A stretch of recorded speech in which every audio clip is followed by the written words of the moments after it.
નમસ્કાર વિદ્યાર્થી મિત્રો, આપણે શિશીનું ત્રીજું ચેપ્ટર ચાલી રહ્યું છે આંતર વિભાગીય અને કર્મચારી વિષયક પત્ર વ્યવહાર. એમાં પરિપત્ર વિશે આપણે ચર્ચા કરી હતી. નોટિસના પણ એક્ઝામ્પલ જોયા હતા, 1 2 3 4 ઉદાહરણ પણ આપણે જોઈ લીધા છે. હવે મેમો આપ્યો છે આપણને.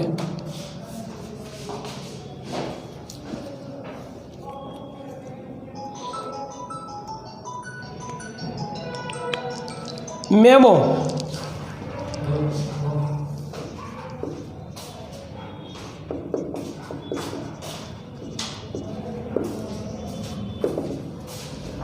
મેમોનો અર્થ, મેમો એ વિધિસર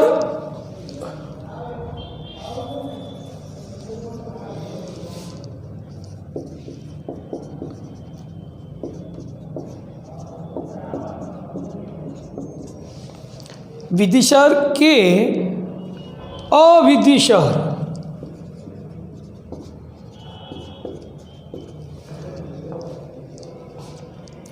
રીતે કોઈ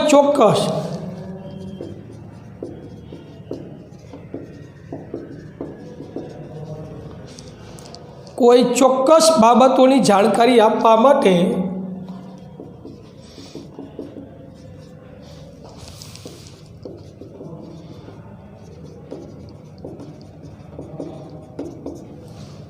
કોઈ બાબતની માહિતી આપવી હોય, કોઈ ચોક્કસ બાબતની જાણકારી આપવા માટે સરખો હોદ્દો ધરાવતા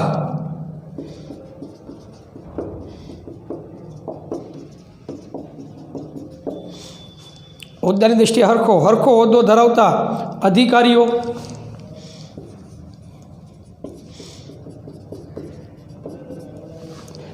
ક્યારેક એના ઉપરી અધિકારીઓ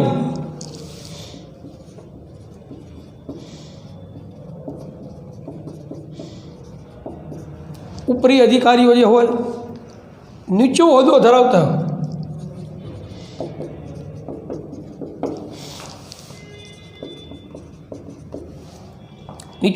ધરાવતા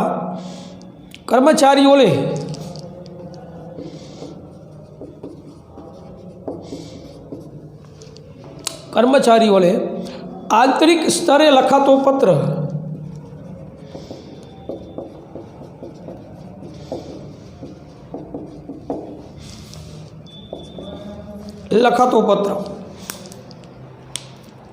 મિત્રો, આ મેમો શબ્દ જેવો છે.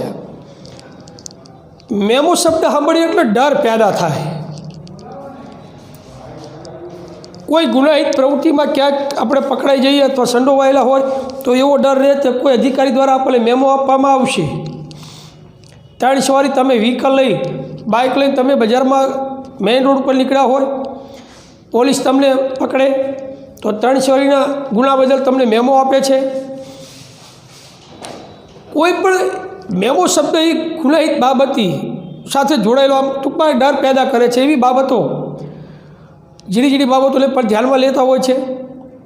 એટલે મેમો શબ્દ જ્યારે કોઈ આવીને એમ કે તમને મેમો આપવામાં આવશે એટલે તરત ડર પેદા કરે છે. સામાન્ય રીતે આ મેમો શબ્દ માટે મોટી ગેરસમજ ઊભી થયેલી છે. દાખલા તરીકે ઓફિસે સમયસર નહીં પહોંચાય તો સાહેબ એમ કહેશે કાલથી ઘરે રહી ગયો.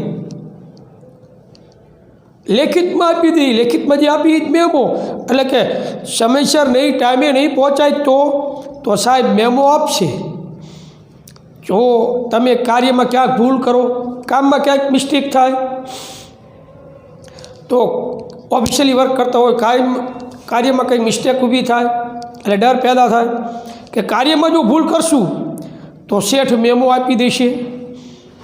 ટૂંકમાં કર્મચારીથી કંઈ પણ ભૂલ થાય તેને લેખિતમાં પત્ર દ્વારા જે જાણ કરવામાં આવેલે તેને લોકો મેમો તરીકે ઓળખે છે.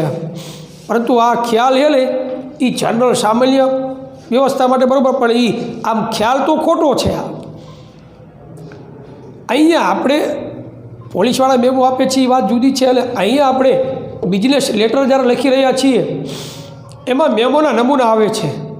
તમને પૂછાય છે 3 ગુણમાં અથવા 2 ગુણમાં મેમોનો નમૂનો દોરો.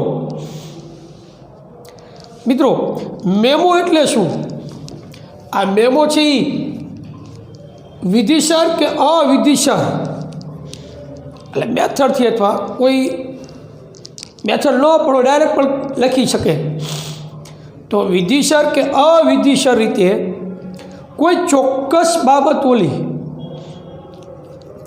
કોઈ અગત્યની બાબત છે, કોઈ ચોક્કસ બાબત છે, એ બાબત ઓલી જાણકારી આપવા માટે કોઈ બાબતે રજૂ કરવી હોય, કહેવી હોય, કોઈ માહિતી આપવી હોય, કોઈ ચોક્કસ બાબતની જાણકારી આપવી હોય, એના માટે સરખો હોદ્દો ધરાવતા વ્યક્તિ અથવા ક્યારેક સરખો હોદ્દો ધરાવતા હોય એવા અધિકારીઓ, ક્યારેક ઉપરી અધિકારીઓ એનાથી નીચો હોદ્દો ધરાવતા કર્મચારીઓને આંતરિક સ્તરે લખાતો આ પત્ર છે, એને આપણે મેમો કહીએ છીએ. તો એ વ્યાખ્યા મિત્રો ટીક કરી લેજો.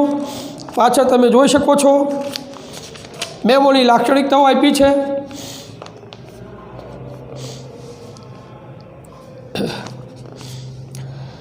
મેમો એ વિધિસર કે અવિધિસર રીતે લખાતો પત્ર છે.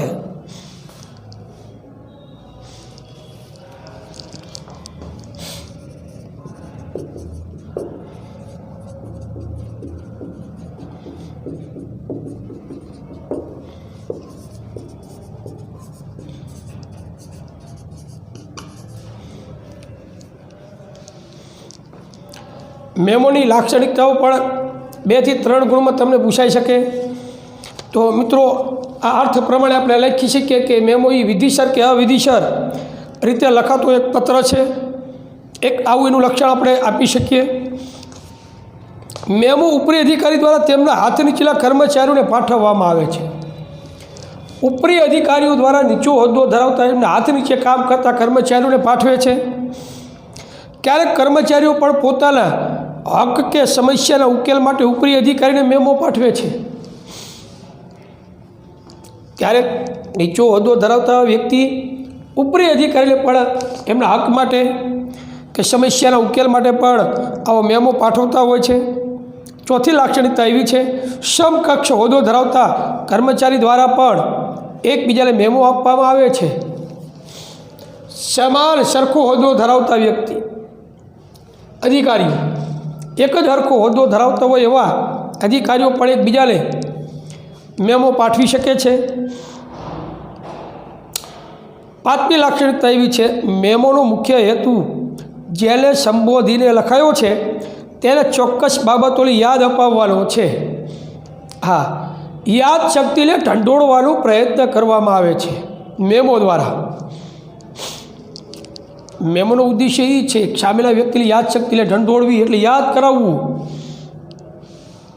એટલે મેમોનો મુખ્ય હેતુ શું છે કે જેને સંબોધીને લખાયો હોય એને અમુક બાબત જે ભૂલી ગયો છે એ બાબતની એને ચોક્કસ બાબતની યાદ અપાવવા માટે લખવામાં આવે છે. એટલે યાદશક્તિને ઢંઢોળવા માટેનો પ્રયત્ન થઈ રહ્યો છે. મેમોનું લખાણ સીધી અને સરળ શૈલીમાં લખાયેલું હોય છે, સિમ્પલ મેથડથી. મેમોની વિગતો ટૂંકમાં અને મુદ્દાસર હોય છે. મિત્રો હવે તો એના છાપેલા મેમો જેવો તૈયાર જ હોય છે, એનો નમૂનો પૂર્વ નિર્ધારિત માળખું તૈયાર જ હોય છે. જે કર્મચારીને સંબોધીને મેમો લખાયેલ હોય તેનું નામ, હોદ્દો તથા ખાતાનું નામ વગેરે લખવું જરૂરી છે. તથા મેમો લખનાર વ્યક્તિનું નામ, સહી વગેરે જણાવવું જરૂરી છે. સામાન્ય રીતે મેમો સ્વરૂપના પત્રો પૂર્વ નિર્ધારિત માળખા મુજબ જ લખાતા હોય છે. એનું એક માળખું આપ્યું છે આપણને, તમે જોઈ શકો છો.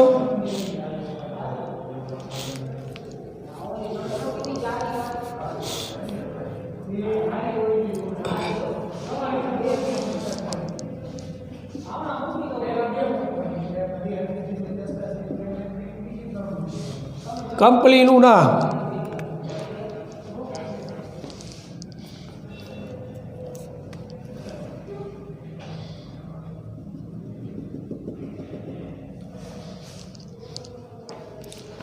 પછી સંદર્ભ નંબર આપવાનો હોય છે બાજુ.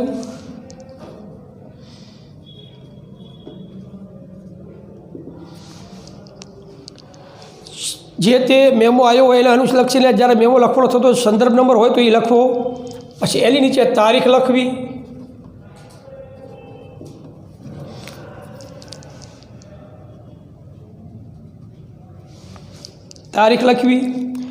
એ જ લાઇનિંગ જે મિત્રો સંદર્ભ નંબર લખ્યો છે એની સામે જ કોણે પ્રતિ અને રવાના કોના દ્વારા છે મિત્રો, તો એ લખવું, રવાના લખવું અહીંયા કોના દ્વારા.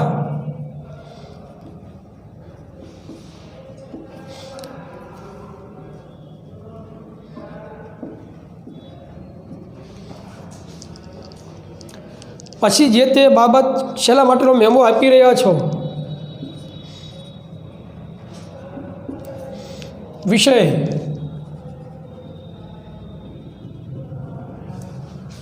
સેન્ટરમાં વિષય દર્શાવવો. પછી એમાં એક જે બાબતો દર્શાવવાની હોય ચોક્કસ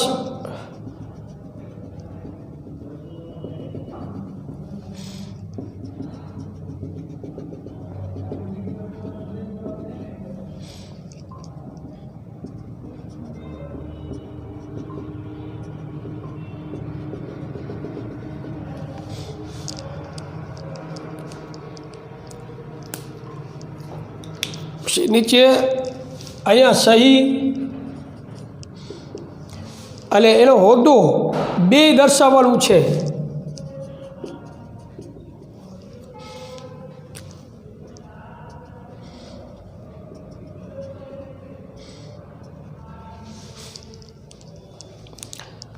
પછી નકલ રવાના,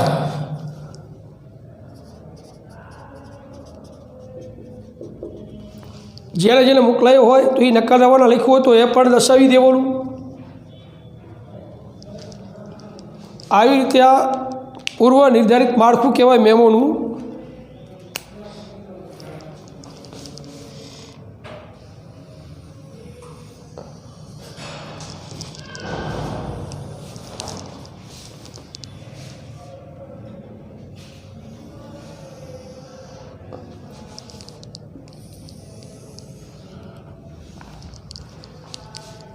મેમોનું પૂર્વ નિર્ધારિત નમૂનો છે માળખું.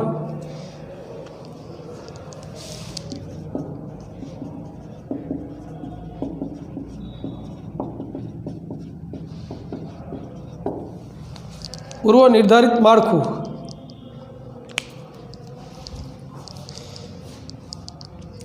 આ નમૂનો જે આપ્યો છે મેમોનો, એમાં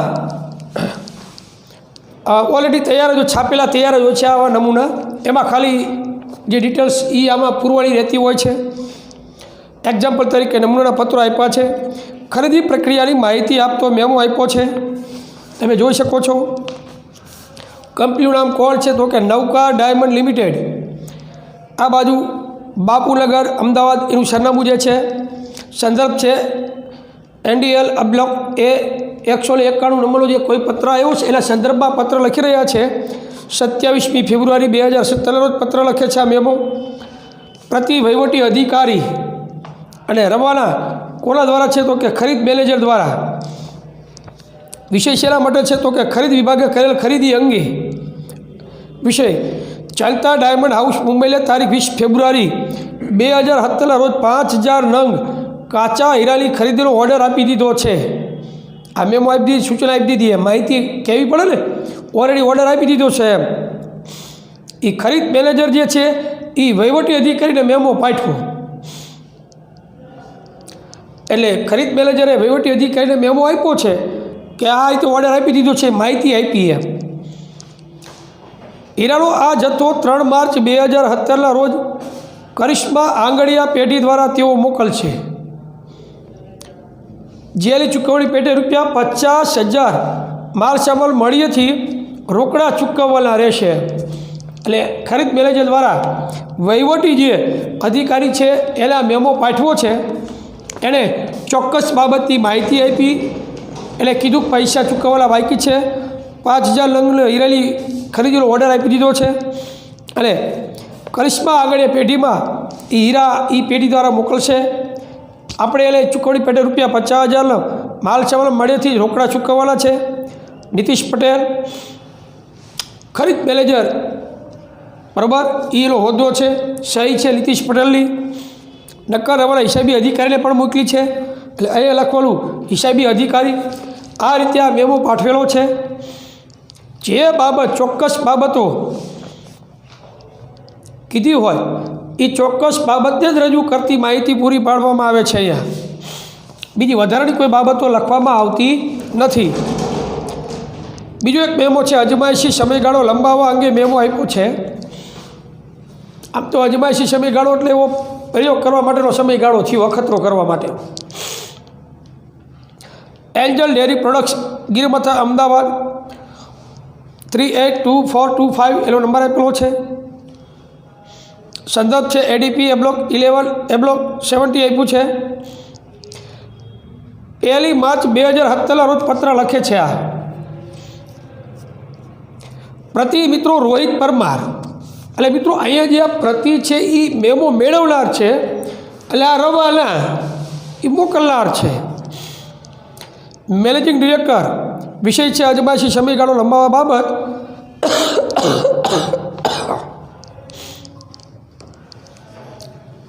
હવે રોહિત પરમાર છે એ મેળવનાર છે, બરાબર. એન્જલ ડેરી પ્રોડક્ટ વતી મેનેજિંગ ડિરેક્ટર આ મેમો આપી રહ્યા છે. 1 વર્ષના અજમાયશી સમયગાળા બાદ કાયમી નિયુક્તિની શરતે શ્રી રોહિત પરમાર તારીખ 25 જુલાઈ 2015ના રોજ સંસ્થામાં જોડાયા હતા. આ મેમો એટલા માટે આપી રહ્યા છે, રોહિત પરમાર કંપનીમાં નોકરી માટે જોડાયા હતા, પણ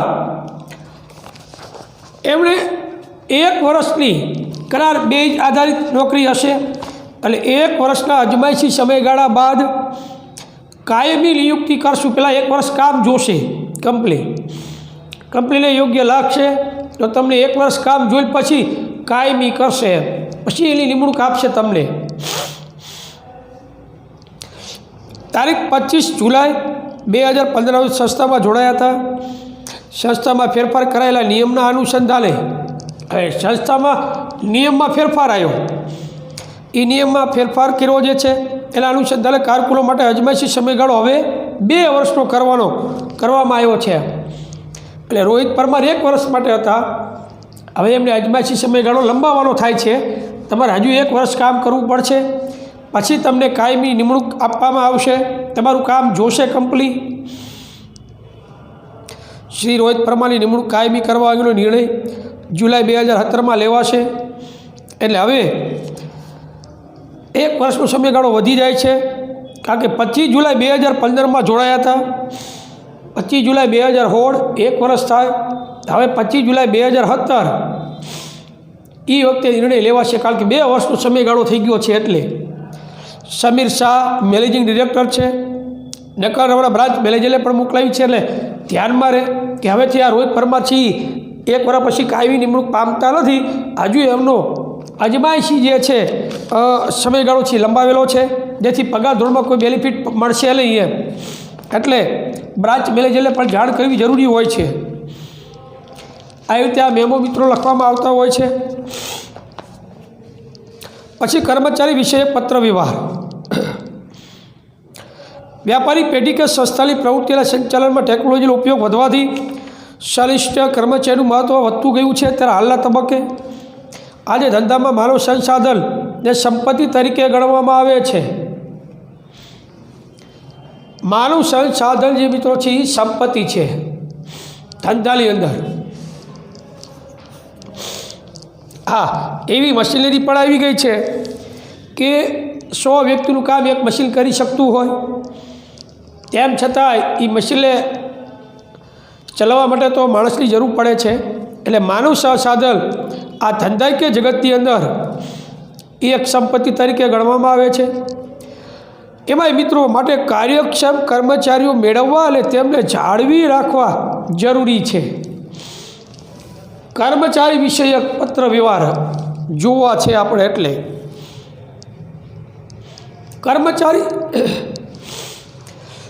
જેને કામ કરવું છે એને કામ મળી જાય છે, પણ જેને જે કામ કરવું છે એ જ કામ મળશે એની ગેરંટી નથી. ઉચ્ચ અભ્યાસ કર્યો હોય, ઉચ્ચ ડિગ્રીઓ પ્રાપ્ત કરી હોય અને એને અનુલક્ષીને કામ મળશે, નોકરી મળશે, એની અત્યારે કોઈ ગેરંટી નથી. કેટલા બધા ઉચ્ચ ભણેલા બધા ખેતી કરતા હોય છે, શાકભાજી વાવતા હોય છે. આર્થિક ઉપાર્જન કેવી રીતે કરવું, આ મહત્ત્વની બાબત છે. દુનિયાના એવા ઘણા બધા દાખલાઓ છે મિત્રો, મોટા મોટા ઉદ્યોગપતિઓ જે 10-10 ભણેલા છે, અત્યારે અબજોપતિ છે બધા. એટલે તમારે આવડત કેટલી છે, મહત્ત્વની બાબત તો એ છે મગજ તમે કેટલું ચલાવી શકો છો. આ ધંધાકીય જગતમાં ઘરનું એક તમે બિઝનેસ ચલાવતા હોય, આમાં જે ખેડૂત છે એમને ખ્યાલ હશે, ખેતીની મોસમ ચાલતી હોય એમાં અત્યારે ખેત મજૂરો મેળવવા માટે કેટલી દોડધામ કરવી પડે છે. યોગ્ય ખેત મજૂરો ન મળવાના કારણે ઊંચા ભાવે પણ ગમે તે રીતે ખેત કામ પૂર્ણ કરાવવું છે. આવી દોડધામમાં પાકની ગુણવત્તા જળવાઈ રહેતી નથી. પછી મિત્રો દરેક ક્ષેત્રમાં આ બાબત છે. સારા કામદારો મળી જાય છે મિત્રો, પણ સારા કર્મચારીઓ મળવા એ મુશ્કેલ છે. માટે કાર્યક્ષમ કર્મચારીઓ મેળવવા અને તેમને જાળવી રાખવા જરૂરી છે. હાલો કર્મચારી મળી ગયા, આપણા કોઈ ધંધા માટે આપણે કોઈ એવા કર્મચારી ભરતી કરીએ. કર્મચારીની ભરતી કરવા પછી મહત્ત્વનું તો એ છે કે એ ટકી રહે. આ જમાનામાં ટકાવી રાખવાની એ મહત્ત્વની બાબત છે. કોરોના કાળમાં કેટલાય લોકોની નોકરીઓ છૂટી ગઈ છે. કોરોના કાળમાં તો ઘણી બધી મિત્રો પરિસ્થિતિઓ બદલાઈ ગઈ. સારા વર્કર મળવા અને એને જાળવી રાખવા બે બાબત અગત્યની છે. કારણ કે સારા કર્મચારીઓ મેળવવા માટે યોગ્ય ભરતી પ્રક્રિયા જરૂરી છે.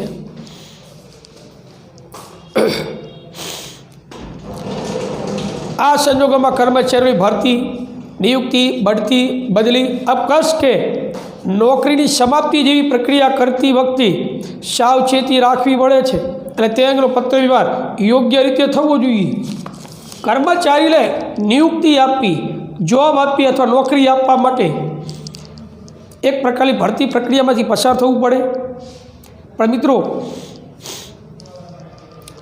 સારા કર્મચારી મેળવવા અને ચલો પ્રથમ દેખાવમાં આપણને એવું લાગે, ઇન્ટરવ્યૂમાં લાગે કે આ વ્યક્તિ સારો હશે, પાછળથી એવું પણ જાણવા મળતું હોય કે આ તો ભ્રષ્ટાચારી છે અથવા ઈમાનદારથી કામ નથી કરતા.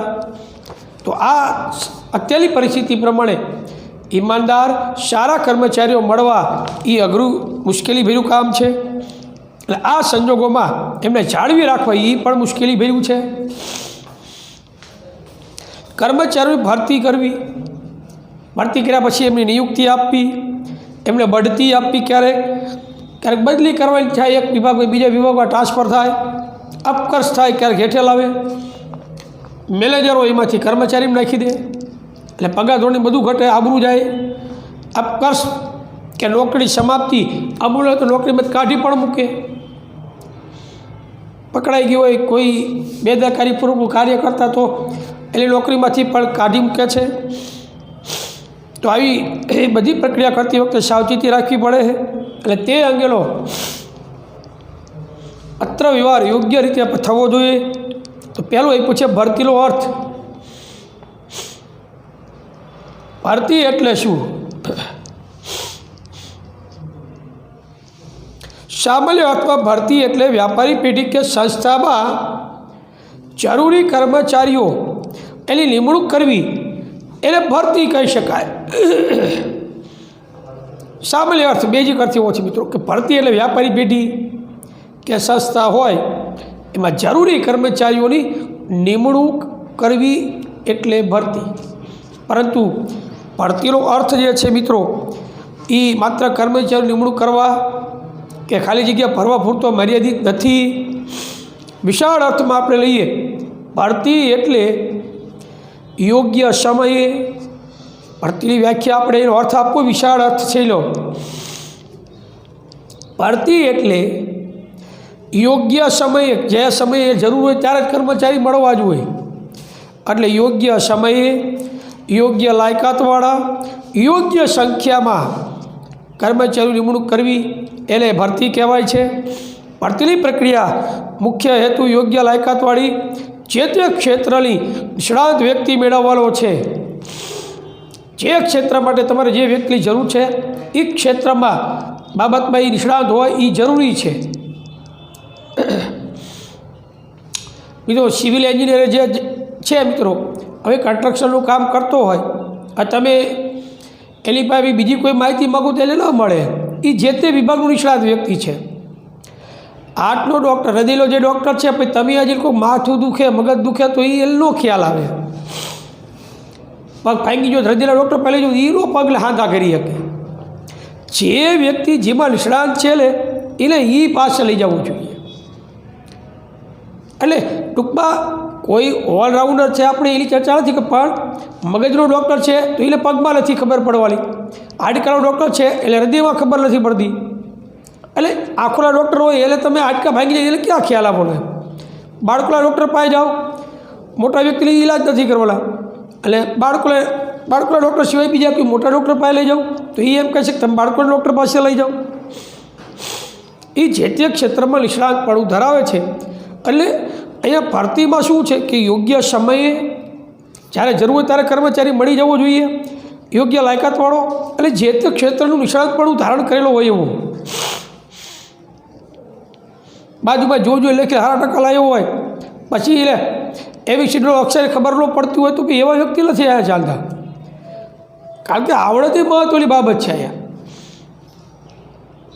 યોગ્ય સંખ્યામાં કર્મચારીઓની નિમણૂક કરવી. તો મિત્રો આ ભરતીનો પ્રક્રિયાનો જે મુખ્ય હેતુ છે યોગ્ય લાયકાતવાળી જે તે ક્ષેત્રની નિષ્ણાત વ્યક્તિ મેળવવાનો છે. મિત્રો સંસ્થાના કોઈ પણ વિભાગમાં કર્મચારીની જગ્યા જ્યારે ખાલી પડે, કોઈ રિટાયર થાય, કોઈને કાઢી મૂકવામાં આવે અને એનું સ્થાન તો ખાલી પડે જ છે. જે કર્મચારીનું સ્થાન ખાલી પડે એ સ્થાન ભરપાઈ થવું જોઈએ. એટલે અહીંયા નવો કોઈ વ્યક્તિની નિમણૂક થવી જોઈએ. તો નવા વિભાગની રચનાના કારણે નવા કર્મચારીઓની જરૂર પડે. વર્તમાન કર્મચારી જે હોય એ અવસાન પામે, મૃત્યુ પામે હોય તો પણ એનું સ્થાન ખાલી પડે. કોઈ કર્મચારીને બઢતી આપવામાં આવે ત્યારે તેની ખાલી જગ્યા પૂરવા નવા કર્મચારી જરૂરિયાત ઊભી થાય છે, ત્યારે ભરતીની પ્રક્રિયા કરવી પડે છે. એટલે ભરતી 2 પ્રકારની હોય છે.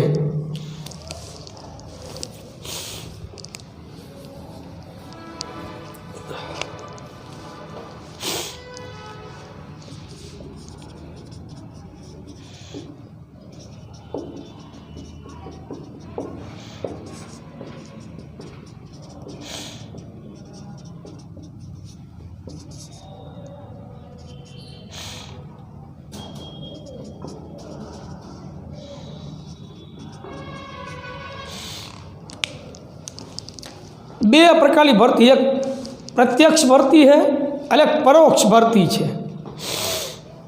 હવે ભરતીની આ પદ્ધતિ જે છે પ્રત્યક્ષ અને પરોક્ષ, એક ભરતીમાં શું રૂબરૂ ફેસ ટુ ફેસ બોલાવે, રૂબરૂ એમ પ્રત્યક્ષ સત્ય, આટલા વાગે 9 થી 12 આવી જજો ફાઇલ લે, એ ભાઈ બે જાય રૂબરૂ. અમુક પ્રશ્ન પૂછે, કેટલા વર્ષનો અનુભવ છે, શું પગાર ધોરણ લેશો, શું છે, આમ પૂછે. પછી એને ડેમોન્સ્ટ્રેશન માટે પણ ક્યારેક કહેવામાં આવે તમે થોડુંક કામ કરો, ખ્યાલ આવે છે કેવું તમને આવડે છે, કોમ્પ્યુટરનો જાણકાર તો એ બતાવે કામ જોવો જોઈએ. એટલે ટૂંકમાં એક ભરતી આવી પ્રત્યક્ષ રૂબરૂ જ બોલાવે ભરતી કરે, એટલે બીજી પરોક્ષ ભરતી હોય જે મેરિટ પ્રમાણે ફોર્મ ભરી ભરતી કરવામાં આવે છે. સરકારી કર્મચારીની ભરતી તમે જો આવી પરોક્ષ ભરતી ફોર્મમાં સિલેક્શન થાય પછી ભલે જોઈ જોઈને માર્ક લાવ્યો હોય, મેરિટ બની ગયો એટલે નોકરી મળી જ જાય. આવડત જોવામાં ના આવતી. ગવર્મેન્ટ કર્મચારી ભરતીમાં કોઈ પણ પ્રકારની આવડતની જરૂર નથી. એમાં કાગળિયામાં તમે હોશિયાર હોવા જોઈએ, કારણ કે એ કાગળ ઉપર નોકરી મળે છે. એ પરોક્ષ છે, એ કેવી રીતે માર્ક લાવ્યો છે એની કોઈ લેવા દેવા નથી. પણ પ્રાઇવેટ કંપનીઓ છે એ મોટા ભાગની પ્રત્યક્ષ ભરતી કરતી હોય છે, રૂબરૂ ઇન્ટરવ્યૂ ગોઠવે, મારા ભરતી બધાને બોલાવે છે. મિત્રો અહીંયા કઈ પ્રકારની નોકરી તમારે મેળવવાની છે, તો સામે જે ઇન્ટરવ્યૂ લેનાર વ્યક્તિ એ બાબતમાં નિષ્ણાત હોય, ખ્યાલ આવ્યો. હૃદયનો ડૉક્ટર લેવાનો હોય પછી મગજના ડૉક્ટરને લો 2 વાર ઇન્ટરવ્યૂ લેવા માટે. આપણે રાજકીય બાબતમાં તમારે પ્રવેશ માટે કોઈ ક્વોલિફિકેશનની જરૂર નથી. એમાં તમારે મગજ હોય એટલે ચાલે, એમાં હાલો તમે. એ બાબતમાં કોઈ પ્રકારની આપણે ગાઈડલાઈન આપવામાં આવી નથી. તો જો 2 પ્રકારની એવી ભરતી છે, પ્રત્યક્ષ અને પરોક્ષ. સંસ્થાના વર્તમાન કે ભૂતકાળના કર્મચારીઓમાં થતી ભરતીને પ્રત્યક્ષ ભરતી કહી શકાય.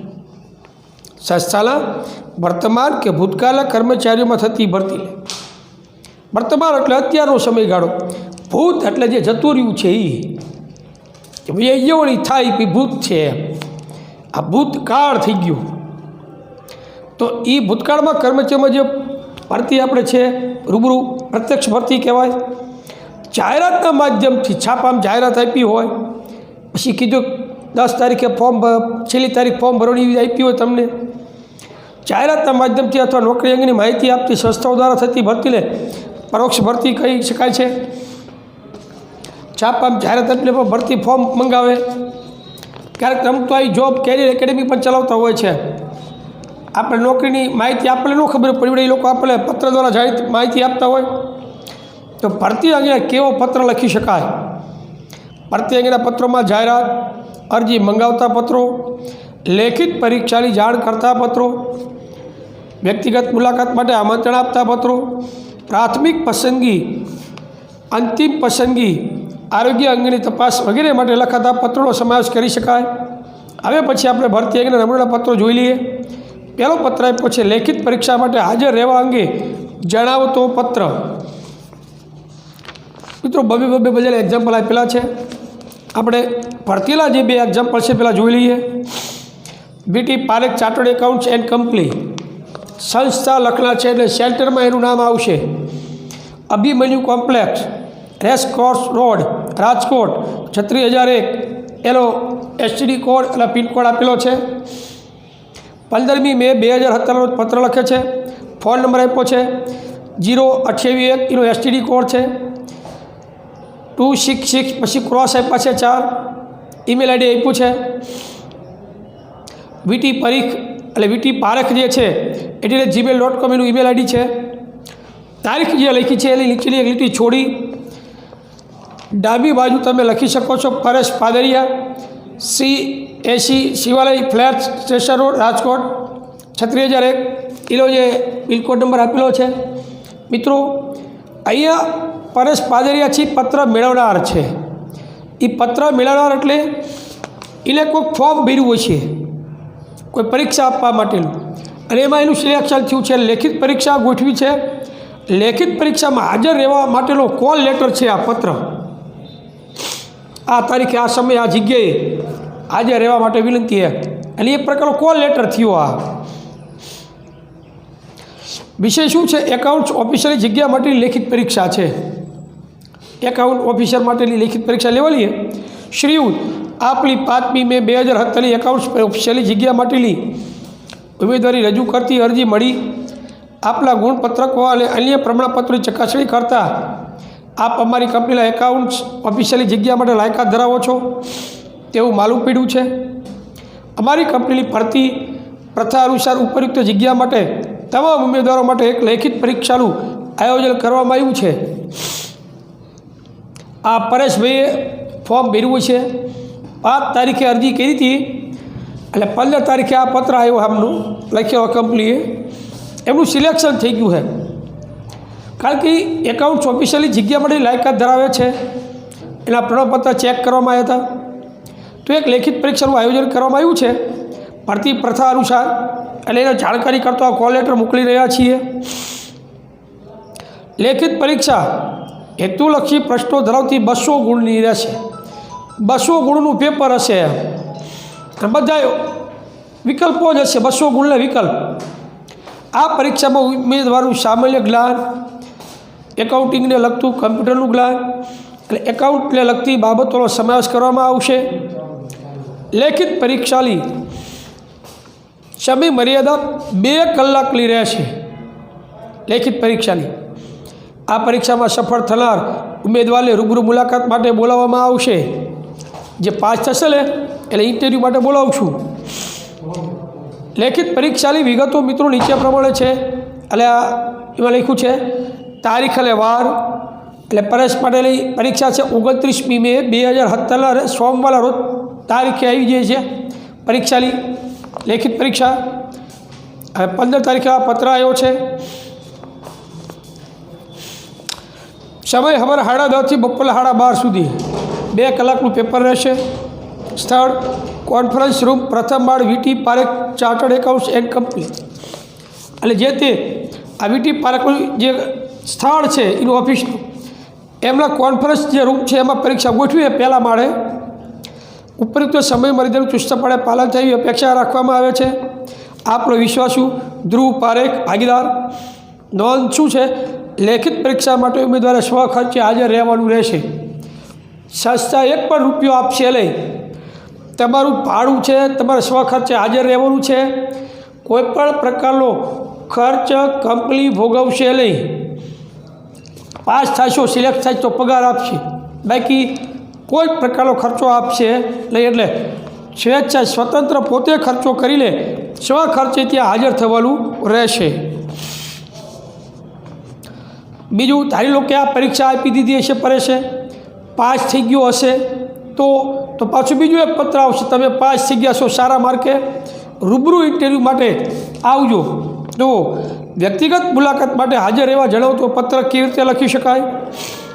Kaveri communication centre, Indraprastha complex, SV road, Borivali પૂર્વ, મુંબઈ 400066। 5મી જુલાઈ 2017 રોજ પત્ર લખે છે। ફોન નંબર આપ્યો છે 022, કારણ કે બોમ્બેનો SD કોડ છે। 265454 ક્રોસ આપ્યા છે। ઈમેલ ID આપ્યું છે KCC 1985, Kaveri communication centre KCC 1985@gmail.com। Shri Raju Solanki એ પત્ર મેળવનાર છે।